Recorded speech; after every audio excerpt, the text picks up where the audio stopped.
Okay, welcome back again, and we're going to do another before and after sharpening. So we've got this Condor Amalgam. I guess that means in short for amalgamation. It's an amalgamation of a kukri or kukuri and a parang. So that's what we've got out of the box. I must admit, it does feel lovely in the hand. It's a lovely tool. Just right, the length, balance is right, just really does feel right. Not being much of a specialist in matchets or anything, but this does feel really good. So what I like to do, it's convex sharpened as it is, but obviously it's a little bit thicker. It's been done on a machine. I can spend a few hours on this. I'm sure I can improve this. It's very fat near the edge.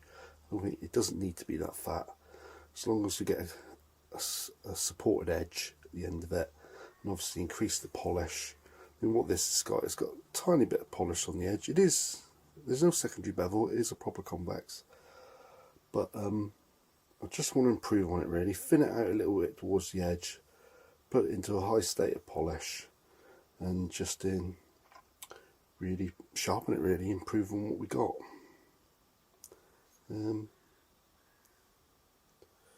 Does seem roughly 50-50. Seems a little bit more convex on this side, to be honest with you,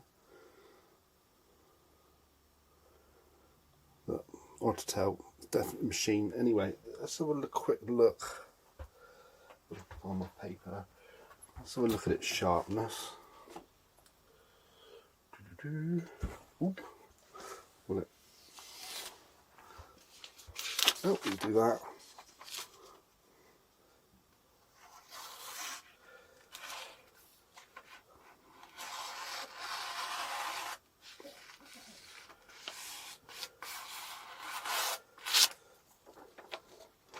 This is, for what it is, it's sharp enough out of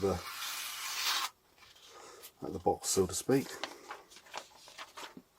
That tip's quite good. Tip actually is, can you see it kicks up a little bit? I'll take some pictures of this, I might include them. It actually kicks up a little bit, but that's okay. It's very fat near the edge. I would say it's overbuilt, to be honest with you. There's more strength than it needs for it to be sharper, to be a real cutting tool. You're going to need to extend it out and thin out that edge.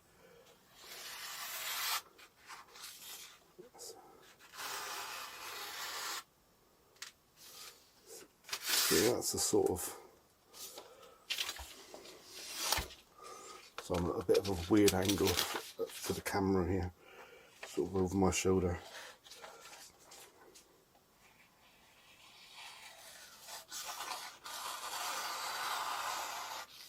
So right down here. I'd say the inswept doesn't seem to be so sharp.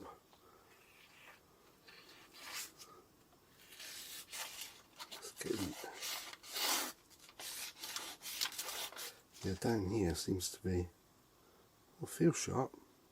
Maybe it's just the angle I'm coming at the paper.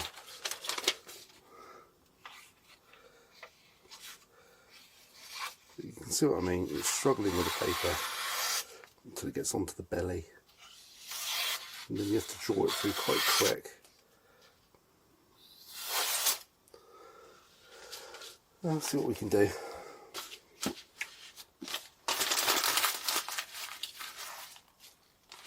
In summary, what I'm going to do, I might use my 320 stone.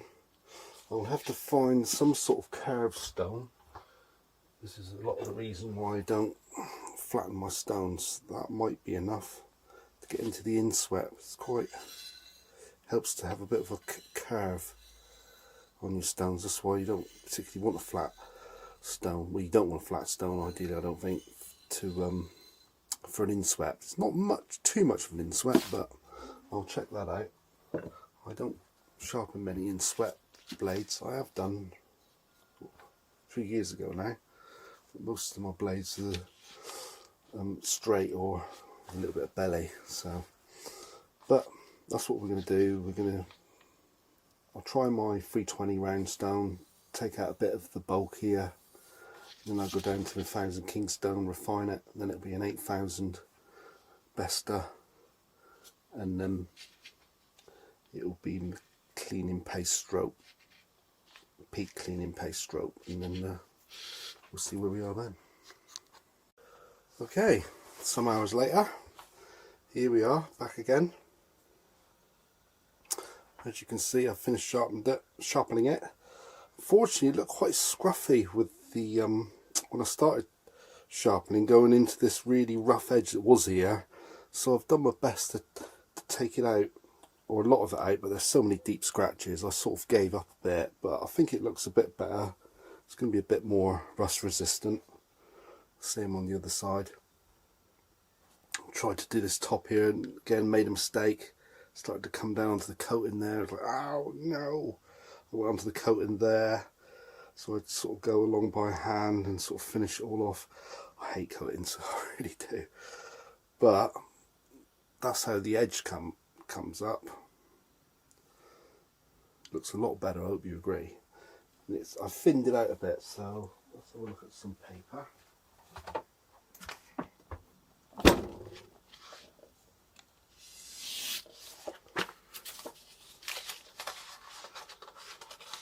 I'll just cut the, yeah, there you go. What's it like down here now? Yeah, see, that's much better, isn't it? You see. Oh, and on the belly. Oh, yeah.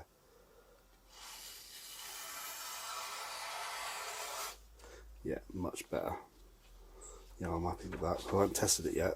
You'll see in literally the first. I've just come off the stroke now, and you can see it. And it's still fairly bulbous. I've only extended it out and put the polish. That edge is not going to break. It's still a fairly bulbous. I reckon it would go sharper, to be honest with you. Down here, it feels hooky to the finger now. And I hope you agree. It looks a lot better. Bit one-sided, and this is surprising to me. Like I said, I sharpen left-handed, which means this side would be the steeper one normally, but look at it, it's bigger than this side. So this is actually right-handed, so it suggests to me that it was a bit right-handed before, because I tend to make things left-handed. So this looks to me like it was steeper on this side. I could see there was a difference when I looked at it before, but I think now that I've worked on it, I could see that it is slightly right-handed, which is fine. Doesn't have to be 50-50 at all, not something like this. You don't need neutral steering. That's why samurai sword technically would have to be exactly 50-50, because if you're chopping down through someone, you don't want the blade torquing or steering off slightly. So I think that's, you know, but with something like this, I don't think it'd ever really matter. It's slightly right-handed, so that means it's going to want to dig in. But that's fine, you want it to dig in, don't you? So you can tell that it's more bulbous on this side. It's a larger bevel this side. Definitely a steeper. You can see where I've hit the stone. I've gone as steep as I can. Admittedly, this is away from me, but I just haven't been able to get much steeper than that. This is definitely steeper, and that's definitely more bulbous. So might have been me who pushed it off, but I doubt it. This side would always be more bulbous normally. So anyway, let's have another look. What's the tip like? And the tip feels a lot better now. It feels like I've just, yeah, well, it's a bit better. It looks, yeah, it hasn't quite, you see, it's not quite as hooked up. It looks more like better transitioned. It doesn't look like it was sort of, it didn't go up at the same sort of angle, radius, whatever you want to call it.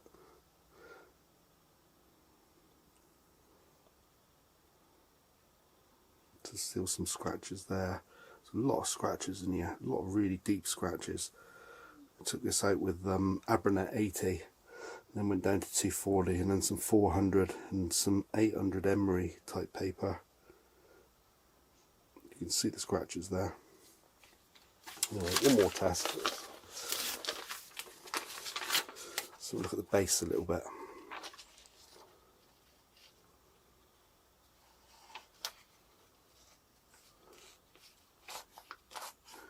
Yeah, it's still not perfect. It doesn't go right down. Starts about there. There you go.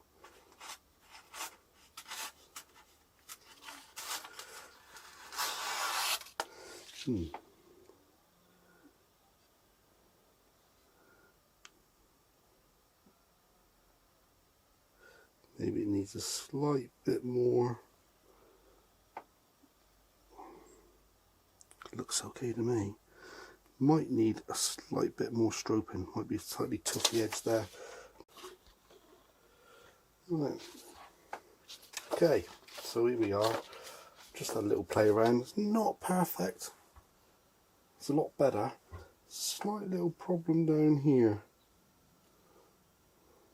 It's maybe a little bit more bulbous, or I haven't quite got edge alignment. Sharp, don't get me wrong. I mean, this cotton thing here. It's just, hang on, just go and grab that.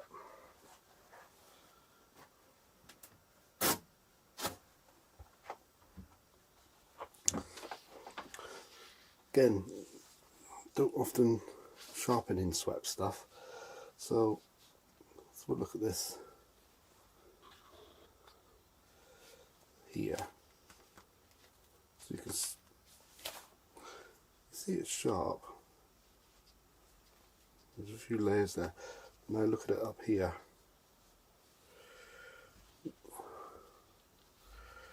On the belly.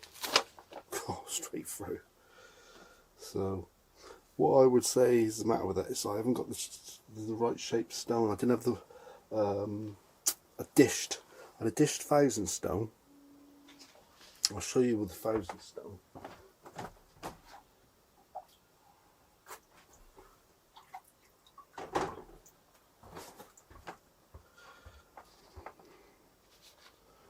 You see, that's the dish, and that wasn't too bad. To be honest with you, I could have done it with a bit more. I can't remember which side I was using, but I did sort of, I could get the sweep going up the slope, but I haven't got any dished polishing stone, so that's why I think I've got my problem.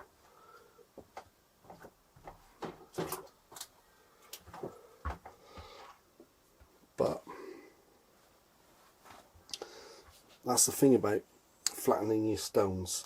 That's something I probably won't do from now on. I think I'll just buy some more, or because it comes in really handy to have dish stones like this. Large stuff tends to favour having dish stones. Anything that's inswept, you do need a dish stone. Yeah. So the better worn, the more dished it is, the better. And most of my, well, I haven't got any polishing stones that are dished. Probably about nothing. So that's why I think I've got my slight problem here. So that's not quite where it should be.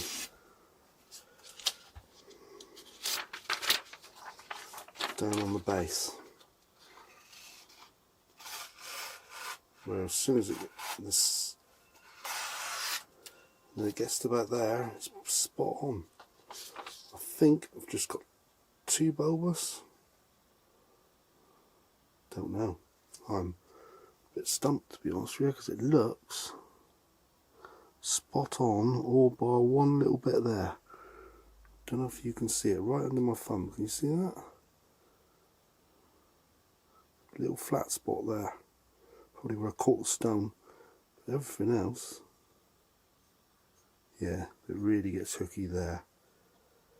Yeah, yes, I can feel it. It loses its hookiness down there. It's not extended out enough. Again, having the right shaped stones, that is.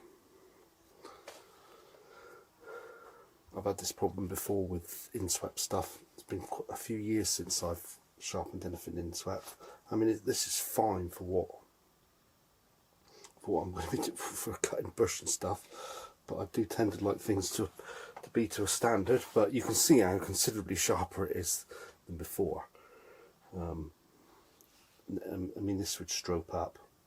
It would, but I think I'm probably going to work out some way of doing this and I'll give it another sharpen, and we'll come back and test it again.